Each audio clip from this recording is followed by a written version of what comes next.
Hola, ¿qué tal? Buenas noches, gusto de saludarles. Bienvenidos a Conclusiones. Soy José Manuel Rodríguez, soy por mi compañero Fernando del Rincón. Este es nuestro tema de hoy.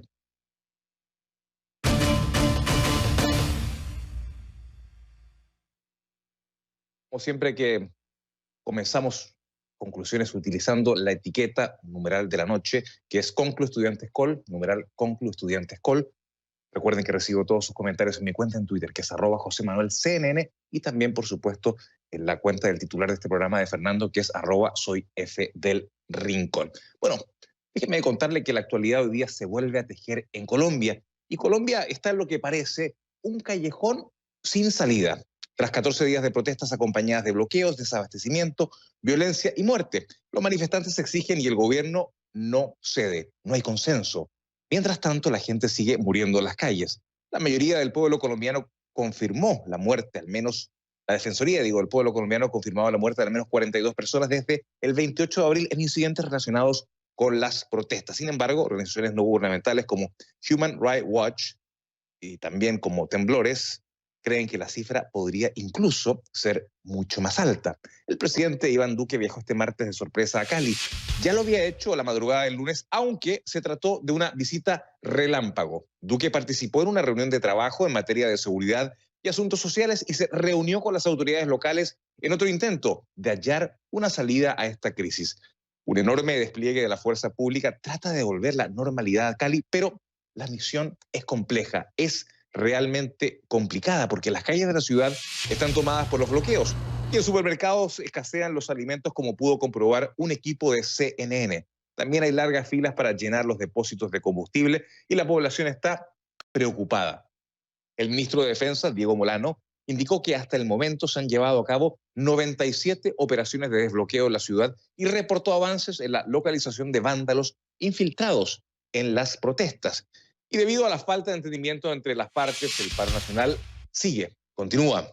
El Comité Nacional de Paro hizo un llamado a incrementar la protesta pacífica este miércoles y promueven además un paro financiero. Quieren que no se haga ninguna operación ni presencial ni virtual en bancos, compañías de seguros o fondos de pensiones durante 12 horas. Ellos dicen estar dispuestos a negociar, pero siempre que se detenga la violencia contra los manifestantes. Y la tibia condena policial, digamos, de la brutalidad policial por parte del gobierno es uno de los principales escollos que enfrenta esta mesa de negociación. Justamente sobre este tema se ha pronunciado el Departamento de Estado al recordar que manifestarse pacíficamente es un derecho absoluto y total de las democracias.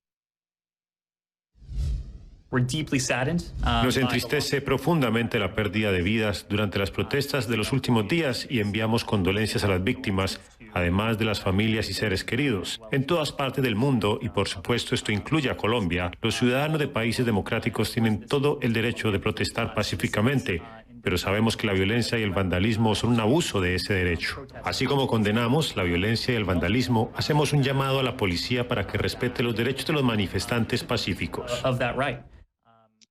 La clara y nítida posición de Estados Unidos, del Departamento de Estado, justamente sobre lo que está ocurriendo en Colombia. Pero, ¿cómo estuvo la jornada de hoy? ¿Cuáles fueron los hechos más relevantes? ¿Y qué se espera principalmente para la jornada de mañana, que podría ser también cargada de tensiones? Esperemos que no. Conectamos con Fernando Ramos, corresponsal de CNN en Bogotá, que se encuentra precisamente en estos momentos. No sé si Fernando está en Cali o en Bogotá, pero Fernando, te saludo. ¿Cuál es la situación de hoy y qué se espera sobre todo para mañana? Buenas noches. Hola, ¿qué tal, José Manuel? Te saludo desde Bogotá, la capital colombiana. Ha sido una jornada relativamente tranquila, con pocos incidentes por lamentar, afortunadamente. Y varias noticias. La primera, esas cifras que tú dabas y que ha dado hoy la Defensoría del Pueblo, de 42 personas fallecidas desde el 28 de abril, cuando comenzaron estas marchas y manifestaciones dentro del llamado paro nacional. Una cifra que no es menor, y si a ello le sumamos la de 168 desaparecidos, también cifras oficiales de la Defensoría y de la Fiscalía. Centenares de heridos, centenares de detenidos. Y bueno, el presidente Iván Duque por lo menos ha dado a entender, y así lo ha manifestado públicamente el comisionado de paz, quien está al frente de estas negociaciones, que el gobierno está dispuesto a dialogar. Y eso es algo importante porque se incluye la palabra negociación, que no fue aceptada en la reunión del día de ayer, y ahora sí el gobierno está diciendo que está dispuesto a negociar ese pliego de peticiones que ha presentado el Comité de Paro, no solamente desde ahora, sino desde el año 2019, cuando comenzaron estas movilizaciones. Y allí se incluyen muchísimos puntos que tienen que ver con un subsidio para los estudiantes de matrícula cero, de cero costos para la educación pública en Colombia. También se incluyen otras reformas que tienen que ver cómo terminar o sacar de su estudio en el Congreso la llamada reforma a la salud. También tiene que ver con el cese de los atentados y homicidios contra líderes sociales, el cese de las fumigaciones aéreas como está contemplando el gobierno. En fin, es una amplia gama de peticiones, un amplio espectro que tendrán que sentarse a negociar el gobierno y el Comité de Paro, del que hacen parte estudiantes, maestros, campesinos, sectores indígenas. Así que no va a ser un camino ni corto ni fácil. El presidente Iván Duque estuvo en Cali, como tú dijiste, y se reunió allí con las autoridades locales y también con los empresarios y los gremios. Pero muchas voces estaban diciendo que debía también hacerlo con quienes están en las calles, con quienes están al frente de estas movilizaciones. No ha ocurrido así, ha hecho anuncios en el sentido de gratuidad en la educación tecnológica en estratos 1, 2 y 3 y también en iniciar cuanto antes los programas de vacunación masiva contra el COVID a profesores y maestros. El ministro de Justicia también ha estado muy activo en las últimas horas y ha dicho que, aunque el gobierno está dispuesto a dialogar, hay que ser claros en que la Constitución y las leyes se aplicarán a quienes las violen, incluyendo agentes del Estado y también a quienes están por fuera de la ley en estas manifestaciones, especialmente haciendo bloqueos y vandalismo. Escuchemos. El gobierno nacional mantiene la voluntad de diálogo para poder lograr una salida concertada a la situación que vive el país. Estas conversaciones deben darse bajo los parámetros de razonabilidad frente a las exigencias que haga el Comité del Paro que se han instalado el día de ayer en el Palacio de Nariño. Lo que no se puede permitir es que persistan los bloqueos. El gobierno, en cabeza del señor presidente Iván Duque Márquez, ha venido atendiendo la contingencia que ha significado este tipo de situaciones, como es el paro nacional, en medio del mayor respeto por los derechos humanos, pero con la firmeza necesaria para enfrentar los actos vandálicos que buscan sembrar terror y miedo en la población. No desfalleceremos en la búsqueda del restablecimiento del orden institucional, que se haga en medio de la prudencia y el cuidado por la población civil que tiene el derecho, desde luego, a manifestarse. En las últimas horas, la acción de la fuerza pública aquí en Colombia, con la decisión del gobierno nacional, permitió que se desbloquearan varias de las vías de acceso a la ciudad de Cali, Valle del Cauca.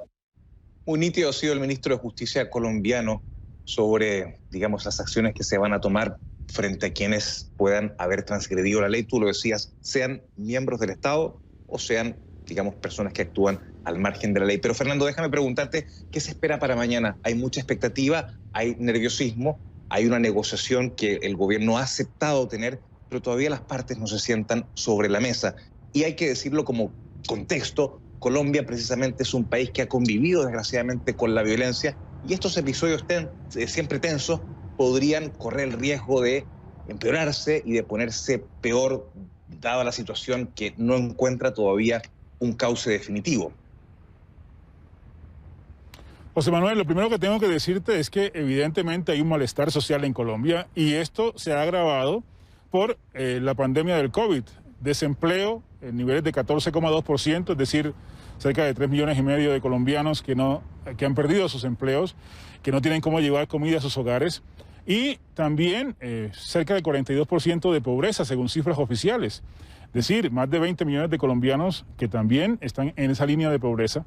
Y todo esto se ha complicado porque la pandemia ha traído, pues obviamente, cierre de negocios, despidos masivos Y con estos hechos también de los últimos días, muchos empresarios también están empezando a cerrar sus empresas porque dicen que no aguantan más por los bloqueos en las vías, negocios de huevos, negocios de arroz, negocios, en fin, de abastecimiento básico, están quedando en la quiebra porque no hay cómo sacar los productos del campo y tampoco cómo comercializarlos.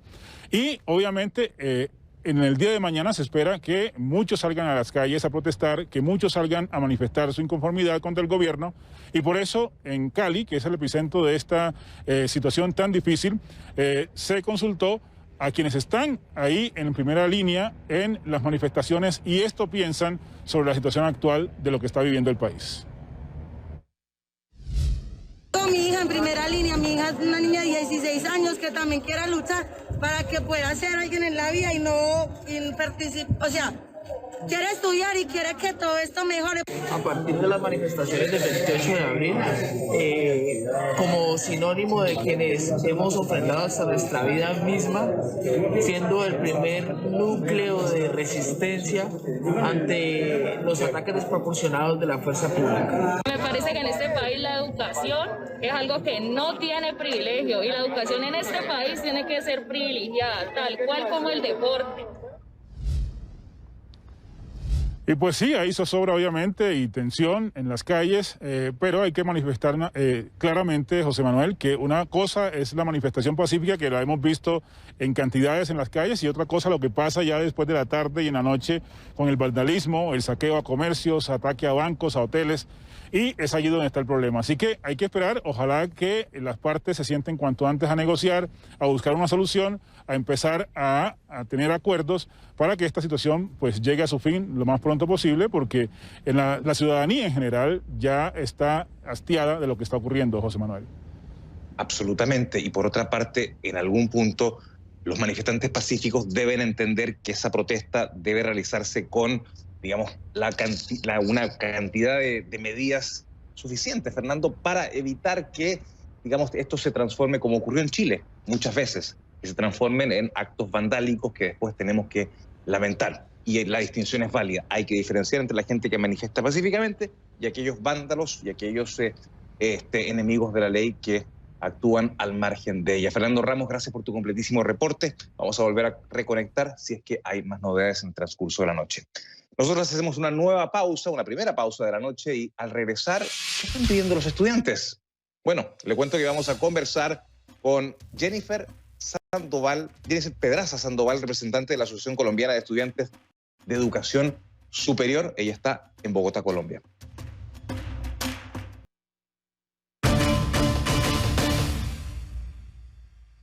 El presidente de Colombia, Iván Duque, anunció que los estudiantes universitarios de bajos ingresos no pagarán escolaridad a partir del segundo semestre que comienza ahora, del año 2021. Precisamente la medida es una concesión a las demandas de los grupos universitarios que participan de las marchas y también de las protestas y exigen mayor ayuda social por parte del gobierno. El anuncio tuvo lugar en la ciudad de Cali, escenario de protestas, cortes de caminos y graves disturbios y también de enfrentamientos.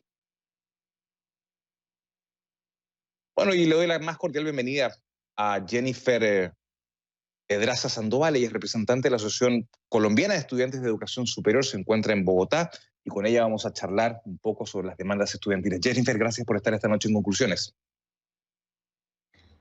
Hola, muy buenas noches para todas las personas que nos acompañan esta noche y buenas noches para todo el equipo técnico también. Gracias a ti. ¿Es un gesto de buena voluntad por parte del gobierno, según tú, este anuncio que hoy, digamos, va a favorecer a estudiantes universitarios de bajos ingresos? Entiendo que hay una gran cantidad, no solamente los de bajos ingresos, que se van a ver, digamos, beneficiados de esta medida. ¿Cómo la calificas? ¿Un gesto de buena voluntad para comenzar estas negociaciones? ¿Cuál es tu postura?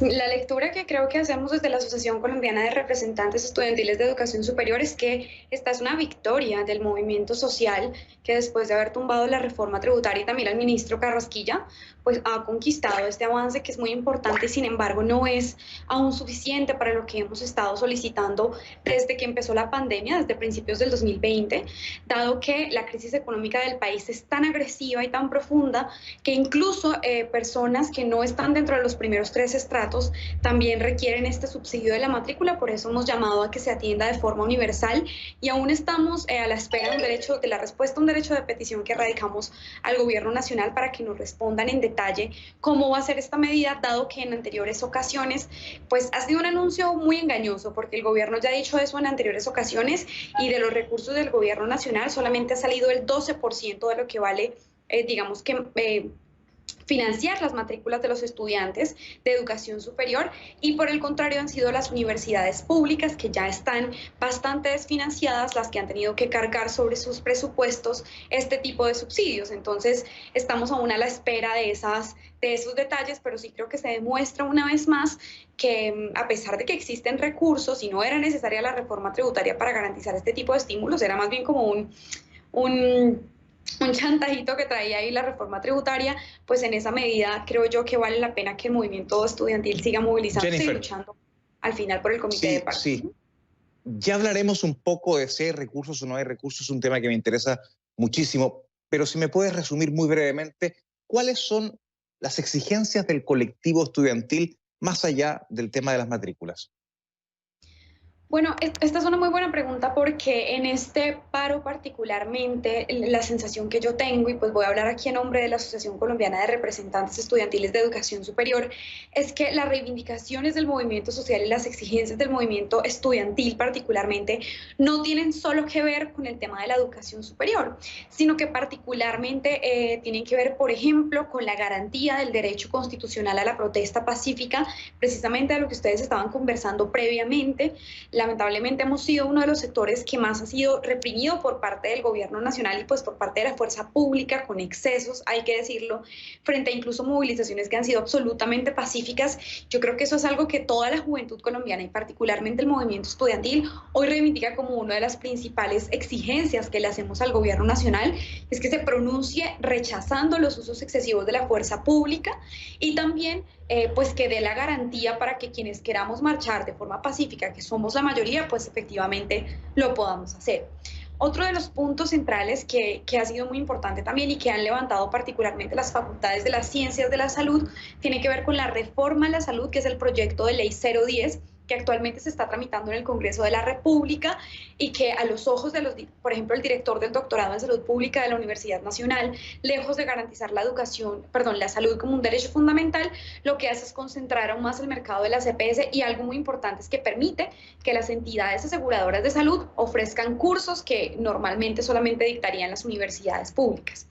Y el último punto, pues sí, en este punto hablo particularmente en nombre de ACRES, nosotras y nosotros sí creemos que hay que avanzar en los puntos que el Comité de Paro, el Comité Nacional de Paro, que agremia a una gran porción del movimiento social colombiano, ha escrito un pliego de emergencia en donde están los puntos, digamos, como más urgentes para cada sector atendiendo a la pandemia, y creemos que el Gobierno Nacional debería sentarse a negociar esos puntos. Ahora bien, ¿te parece que están dadas las condiciones para sentarse a la mesa tras, digamos, el encuentro que hubo este lunes? Que, claro, el gobierno anunció que estaba dispuesto a negociar, después ha hecho una concesión a ustedes los estudiantes. Tú dices, bueno, veremos cuál es la letra chica, ¿no? Que es lo que el gobierno está queriendo significar con esta medida digamos, cuando veamos todos los detalles, ¿no?, de esta. Ahora bien, mi pregunta es, ¿están dadas las condiciones para sentarse a negociar por parte de ustedes? Lo que pasa es que, pues a nivel nacional, lo que hemos conversado con los distintos sectores sociales, porque hay que decir que el gobierno como que le ha jugado un poco a citar un sector social por un lado, a citar al otro por otro lado, y creemos que lo mejor realmente sería poder estar lo más unificados posibles, como para coordinarnos entre el movimiento social. Yo que creo, y que se ha hablado a nivel nacional, que deberían estar, o para cualquier negociación es necesario que se dé una garantía básica del ejercicio del derecho a la protesta pacífica como está contemplado en la Constitución. Esto es muy grave, no lo decimos solamente el movimiento social colombiano, sino que también lo señaló Human Rights Watch cuando denunció que, por el contrario, digamos, lejos de garantizar el ejercicio de la ciudadanía de la protesta pacífica, lo que está pasando hoy de la mano de la militarización de las principales ciudades de Colombia. Pero Jennifer, vamos por parte, porque, digamos, si no, después no voy a tener cómo ir abordando cada punto que vas tocando. Mi punto es, claro, tú me dices, hay que garantizar la protesta pacífica, pero muchos se preguntan, perfecto, la gente tiene derecho a protestar. cuando hay hambre, cuando la gente está pasando miseria en muchos casos, es verdad. Pero también el país está viviendo una emergencia social paralela a raíz del COVID, que fue la que ha originado gran parte de estos problemas, o al menos los ha agravado los problemas ya existentes, que ustedes vienen denunciando desde el año 2019. Sí, es cierto. Entonces la pregunta es, ¿qué le dices a aquellos que dicen, perfecto, estos jóvenes tienen todo el derecho a manifestar, pero número uno, que lo hagan sin violencia, número dos, digamos que lo hagan de una forma en que los contagios no se disparen, en que puedan manifestarse de cierta forma, que no hayan grandes aglomeraciones de jóvenes, porque finalmente los que pagan, y pagan con su vida, suelen ser los adultos mayores. Entonces, ¿cómo se logra esta cuadratura de círculo, Jennifer? Bueno, pues primero el Comité Nacional de Paro ha llamado siempre a que se realicen este tipo de demostraciones cumpliendo todos los protocolos de bioseguridad, y literal hemos establecido comisiones para ir en toda la marcha, literal regalando tapabocas o pidiendo que por favor se los pongan, gel antibacterial, porque también hemos hecho otro tipo de manifestaciones artísticas, plantones, digamos, descentralizados para precisamente evitar aglomeraciones, pero francamente a mi parecer no es, digamos, que el principal debate que hoy se está dando en Colombia, porque de hecho, dado que tenemos 21 millones de personas por debajo de la línea de la pobreza, lo que pasa es que ni siquiera se puede cumplir la cuarentena estricta porque la gente tiene que salir a intentar rebuscarse de alguna forma en el mercado informal la alimentación. O sea, el nivel de pobreza, de informalidad y de desempleo es tan crítico que la única opción que nos quedó, porque ya habíamos solicitado en el 2020, sin necesidad de paro nacional, al gobierno nacional una serie de medidas para evitar precisamente esta situación en la que estamos, pues no se dieron. Algo básico como un ingreso básico, una renta básica de la que hemos estado conversando, y ese tipo de medidas no se tuvieron en cuenta. Yo tampoco, la verdad, para serles muy franca, yo también entiendo y no quisiéramos tener que estar marchando en medio de una pandemia. Es muy claro que las condiciones son muy difíciles en materia de salud pública. Sin embargo, el país está tan mal que incluso las condiciones socioeconómicas de la gente son aún más agudas y más críticas, que lanzan a millones de colombianos y de colombianas a las calles clamando por una respuesta del gobierno. Me tengo que ir a la pausa, pero te propongo que hablemos de lo que se espera en la jornada de mañana. Me lo respondes a regreso de publicidad. Hacemos una brevísima pausa y seguimos conversando con esta líder estudiantil colombiana que esta noche nos visita aquí en Conclusiones. Estoy conversando con Jennifer Pedraza Sandoval, representante de la Asociación Colombiana de Estudiantes de Educación Superior. Me acompaña en vivo desde Bogotá. Jennifer, te preguntaba cuál es la expectativa del día de mañana, un día que puede ser obviamente tenso. Ojalá que no hayan hechos que lamentar, que los hechos de violencia se mantengan, digamos, de una manera bastante mínima. ¿Qué me puedes decir de lo que se espera para mañana? Bueno, mañana hay convocada una jornada de paro nacional y de movilizaciones masivas en todas las regiones del país. En la última jornada, más de 200 municipios de Colombia participaron en estas movilizaciones. Hay que señalar que mayoritariamente, siempre que el Comité Nacional de Paro ha convocado una jornada de paro nacional, estas movilizaciones han sido en su mayoría organizadas, creativas, pacíficas, hasta que normalmente llega la fuerza pública. En general, cuando no ha habido ninguna intervención, las manifestaciones han sido supremamente amigables con la gente sale, se baja de sus carros y se une a las manifestaciones, sacan las banderas por la calle, por las casas, y en esa medida pues esperamos que mañana sea una movilización muy grande y que insista en la necesidad de que el gobierno nacional del presidente Iván Duque pues cese el uso excesivo de la fuerza pública sobre las manifestaciones y se siente a negociar. Y por supuesto que los que manifiesten pacíficamente tomen todas las medidas, digamos, de protección a otros en medio de una pandemia muy compleja y que ojalá no se produzcan hechos de violencia, que hay que condenarlos sí o sí. Ahora, vamos al tema que probablemente sea un tanto divergente. Tú dices, hay los recursos, existen los recursos para... Eso es discutible, depende a quién le preguntes. Economistas de amplia experiencia te dicen, los recursos no existen. ¿Por qué razón? La economía colombiana está endeudada un 53% del PIB en el año 2019. El año 2020 aproximadamente, según varios analistas, estiman que esa cifra habría crecido cercano al 60%. El endeudamiento es peligroso de Colombia, por una parte. Por otro lado, no existe la productividad. Entonces, el camino es endeudarse, pero endeudarse puede también ser un camino que te produce, digamos, una solución muy temporal, pero en 6 meses más, sobre todo si se considera o si se llegase a aprobar la propuesta poco realista de la CUT de los 6 salarios mínimos para 30 millones de personas, que me lo confirmó ayer en este mismo programa el presidente de esa entidad, claro, sería, digamos, un suicidio para la economía, porque costaría 45 mil millones de dólares que el país no tiene cómo costear. Entonces, Jennifer, la pregunta es, ¿cómo se encuentra, digamos, un alivio que sea satisfactorio, pero que a la vez no ponga en tela de juicio el desarrollo económico inmediato del país? Bueno, esa es una gran pregunta y vale la pena señalar que los puntos que están establecidos en el pliego de negociación son precisamente para una negociación con el gobierno nacional. Es decir, en una negociación uno plantea un pliego y se van evaluando propuestas y contrapropuestas.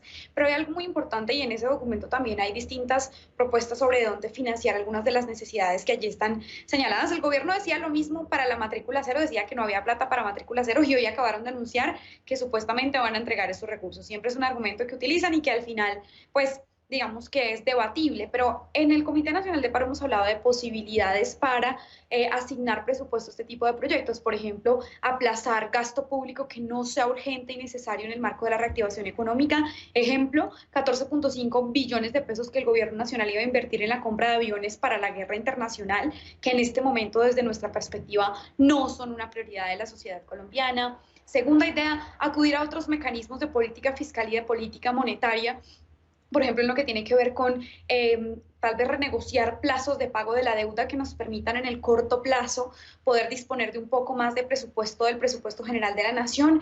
Recuerdo que al principio de la pandemia el Banco Mundial incluso habló de la necesidad de hacer esto en países en vía de desarrollo, y otro tipo de medidas no convencionales de la política monetaria que impliquen, por ejemplo, un crédito con el Banco de la República de una sola vez para atender este tipo de necesidades.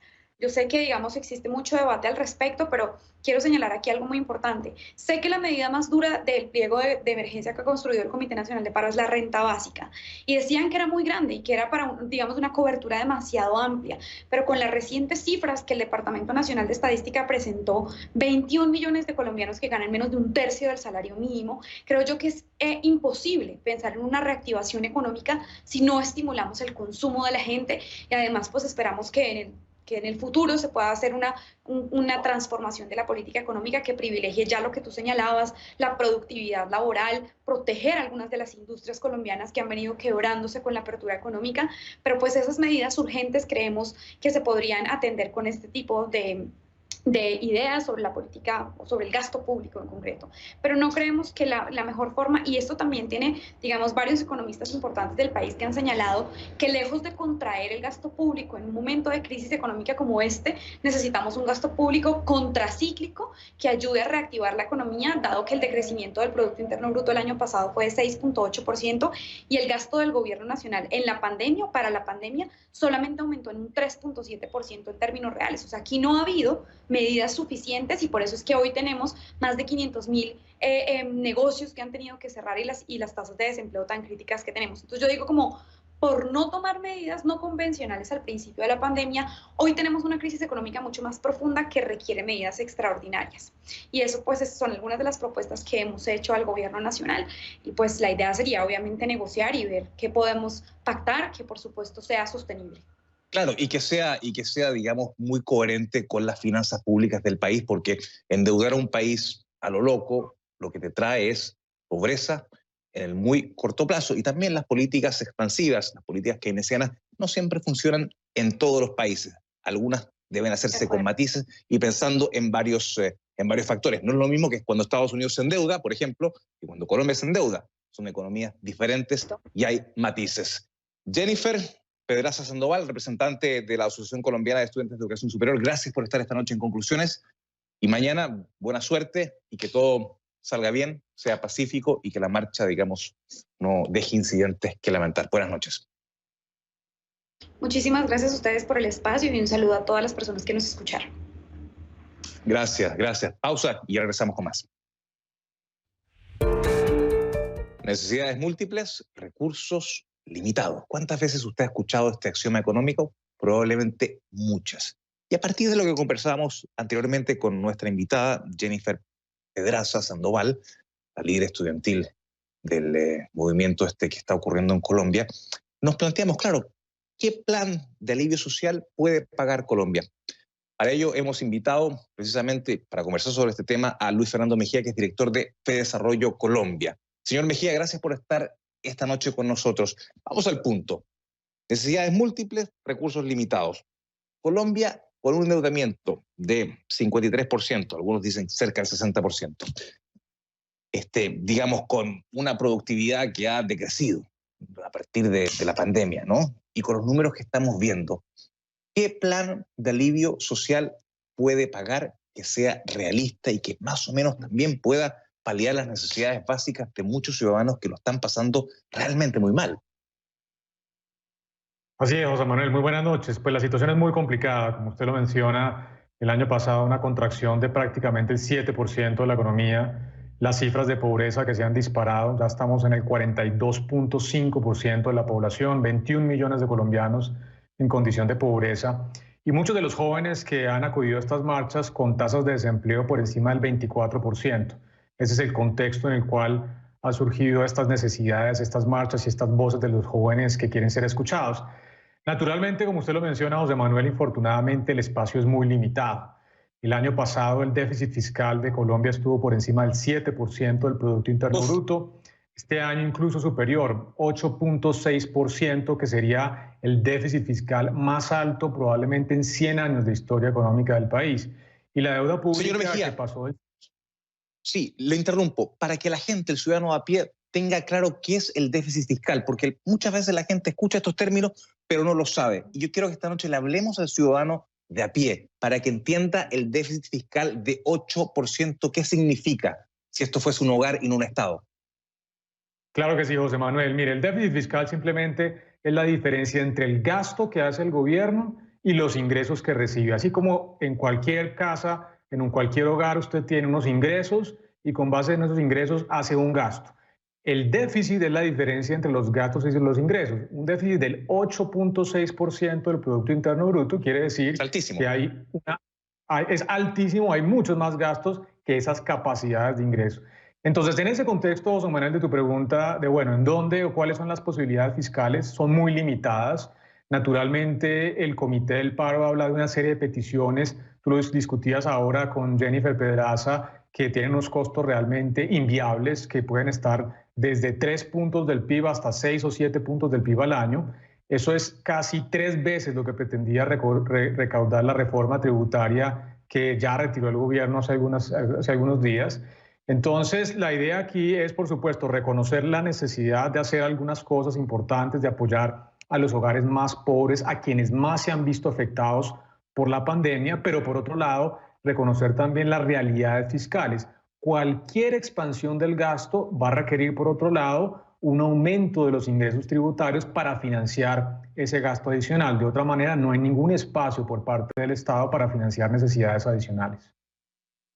Claro, ahora bien, ¿qué herramientas tiene el gobierno? ¿Qué puede ofrecer? No puede endeudarse, tú lo dices, reasignar recursos, hacer recortes de otras partidas presupuestarias y tratar de encontrar recursos para poder financiar un ingreso, digamos, de emergencia, un ingreso solidario para los próximos meses, focalizado precisamente no en los 30 millones como planteaba el dirigente de la CUT anoche en este programa, sino que a lo mejor en los 5 millones de pobres colombianos que están, digamos, pasando una situación más crítica. ¿Cuáles son las opciones? Sí, José Manuel, ¿Y a qué? ¿Reforma tributaria? Claro que sí, hay que hacer algo e indudablemente, José Manuel, vamos a tener que discutir una reforma tributaria, seguramente no con los elementos tan polémicos como tenía la reforma que retiró el gobierno. Tú sabes que la reforma, por ejemplo, pretendía aumentar el IVA, que pues fue una cosa muy polémica en el país. También pretendía aumentar la tributación de las personas que están en la clase media y clase alta del país. Eso generó también mucha polémica. Pero hay un elemento muy importante que también contenía la reforma anterior, que básicamente pretendía revertir algunos de los incentivos que se introdujeron para las empresas en la reforma del 2019. Ahí hay recursos que pueden ser del orden del 1% del Producto Interno Bruto, que podrían ser utilizados para estabilizar las cuentas fiscales, pero también para proteger el ingreso de esos 5.4 millones de hogares en Colombia que actualmente están en condición de pobreza. Claro, ¿qué otras medidas podría establecer el gobierno? Digamos, por ejemplo, se habla mucho de que se podría apelar a las, digamos, a las reservas internacionales. ¿Cuán realista es esto para que la gente entienda?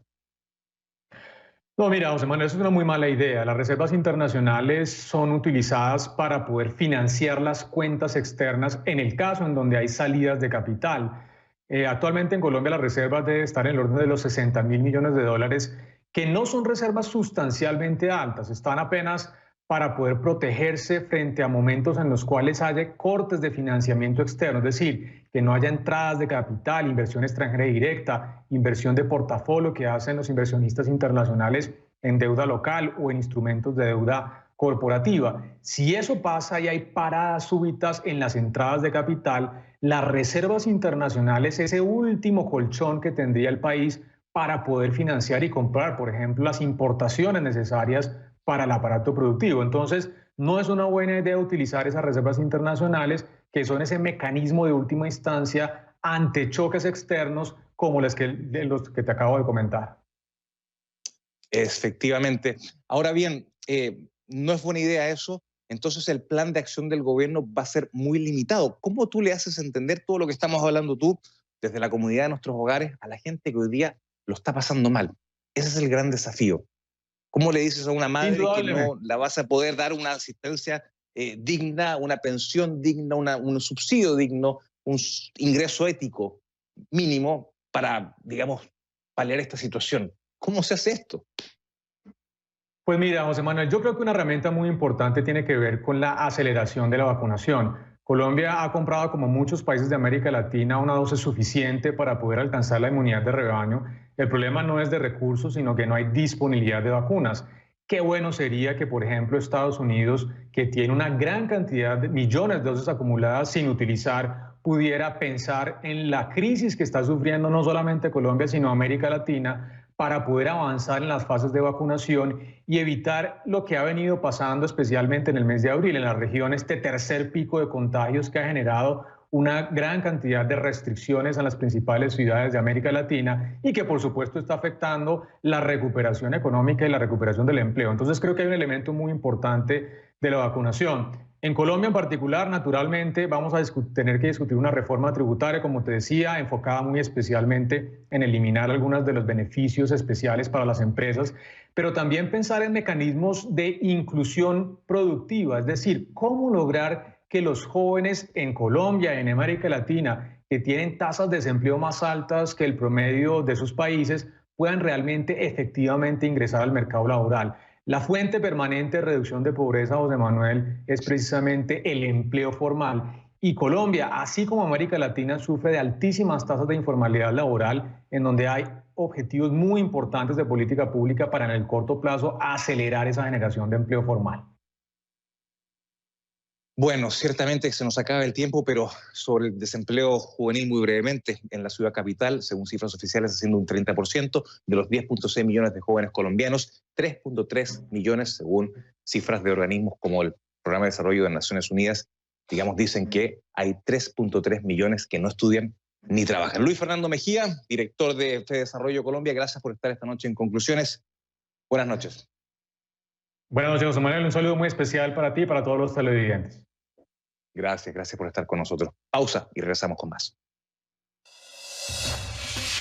Un pez muy raro con dientes puntiagudos y afilados como cuchillos y cuerpo con forma de pelota de fútbol encalló en una playa de California. La extraña criatura negruja fue identificada como un pez balón del Pacífico. Estos peces, fíjese, normalmente habitan en las profundidades del océano. Un pez de este tipo es capaz de succionar y tragar presas del tamaño de su propio cuerpo. Investigadores de los parques estatales de California determinaron que el inusual ejemplar era una hembra. Venezuela celebrará elecciones municipales y regionales en un mismo día, así lo ha informado el Consejo Nacional Electoral, que fue la primera decisión de las nuevas autoridades electorales nombradas el 4 de mayo por la cuestionada Asamblea Nacional, cuya legitimidad no es reconocida por Estados Unidos, la Unión Europea y también varios países de América. La cita electoral aún no tiene fecha definida, pero, según el presidente del CNE, ya se han tomado algunas decisiones para establecer las condiciones necesarias para este evento. Hasta aquí Conclusiones. Gracias por su sintonía. Muy buenas noches. Hasta luego.